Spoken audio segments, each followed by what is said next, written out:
שלום לכם, שמי שי לוי, אני הבעלים של מטווח קרני שומרון. היום אנחנו נראה איך מפרקים את האקדח CZP-S.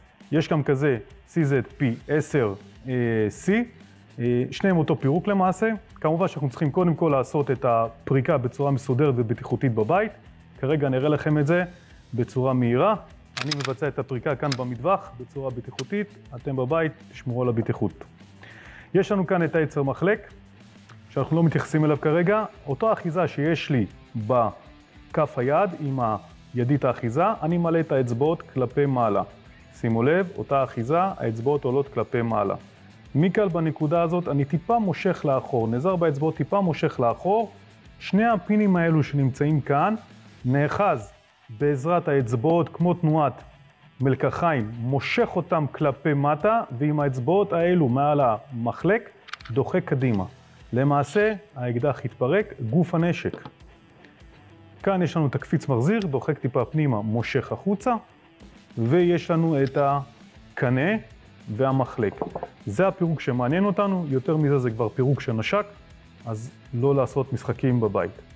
ההרכבה למעשה באותו דבר, רק בסדר ההפוך. יש לנו את המחלק, לוקח את הקנה, משחיל פנימה, מוודא שהוא יושב במסילות שלו, לוקח את הקפיץ. שימו לב, יש פה קפיץ כאילו כשהוא החלק המשוחרר וחלק תפוס.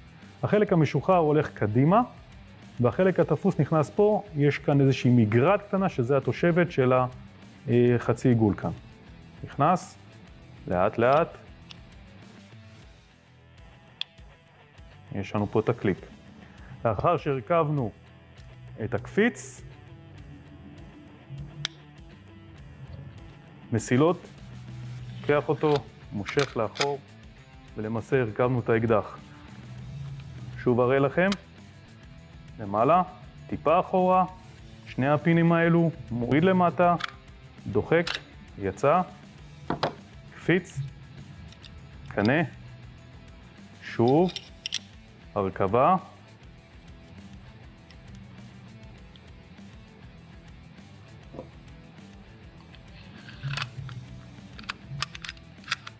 משכתי לאחור, הוא כבר התחבר, הפינים האלו עלו ותפסו אותו, מבצע פריקה, CZP-10S.